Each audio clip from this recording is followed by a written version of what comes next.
Bien salut tout le monde, c'est Sanjaz et aujourd'hui on se retrouve sur la suite et la fin de Luis Garavito.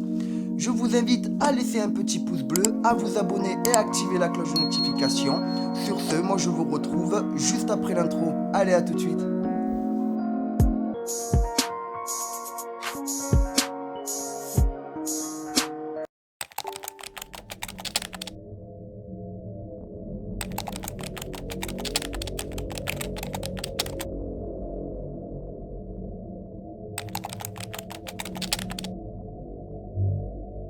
Durant de nombreuses années, les disparitions passent inaperçues pour cause de la guerre civile. D'autant que les enfants sont pour la plupart des gamins des rues. C'est à force de retrouver des fosses que la police commence à soupçonner un tueur en série. Il faudra cependant attendre 1997 pour qu'elle organise une cellule à ce dessein.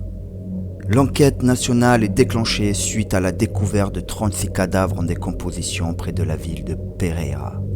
À l'époque, les enquêteurs ont dit que les enfants avaient pu être assassinés dans un rituel de magie noire. Les autorités ont également pensé qu'il s'agissait de trafic d'organes ou de pédophiles, qui se seraient ensuite débarrassés des corps de leurs victimes. En 1998, au mois de février, c'est aux abords de la villa de Genova que les corps de deux enfants nus sont retrouvés gisant l'un à côté de l'autre. Le lendemain, la police met la main sur un troisième corps. Les trois enfants ont les mains liées, leur nuque est sévèrement coupée et ils portent de nombreuses traces d'hématomes sur le dos, les organes génitaux, les jambes et les fesses. Lors d'une découverte de fosse, les agents de police retrouvent une note portant une adresse écrite à la main. C'est celle de la petite amie de Louise. Les enquêteurs se rendent alors chez elle, mais pas de chance. Garavito n'est pas là. En fait, elle ne l'avait pas vu depuis plusieurs mois. Avant qu'ils ne repartent, elle leur donne un sac qui appartenait à Garavito. Il y avait plusieurs objets dont des images de jeunes garçons, des journaux détaillés de certains meurtres et des factures. L'une de ces factures les conduit à un nouvel endroit, mais Garavito n'est pas là. Il ne faut cependant que quelques jours de plus à la police pour lui mettre la main dessus grâce à un sans-abri. Celui-ci a porté secours à sa nouvelle victime en lui lançant des pierres au visage après avoir entendu les appels à l'aide de l'adolescent. La brigade de police l'arrête le jeudi 22 avril 1999 dans la zone rurale de Villasancio à Meta.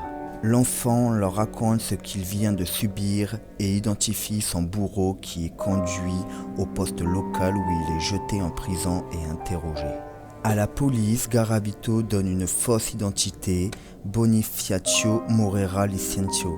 C'est avec ce nom qu'une enquête criminelle est ouverte pour tentative d'accès charnel sur un mineur. En juin, une équipe composée de membres de 9 départements, parmi lesquels des membres du DAS, le département administratif de la sécurité, Sigin et Oscar Armando, Diaz Beltran, psychiatre en médecine légale, l'analyste morphologue de Buga, Carlos Hernán Herrera Jaramillo, identifie Luis Alfredo Garavito comme étant le tueur en série qui sévit dans leur région La Bestia.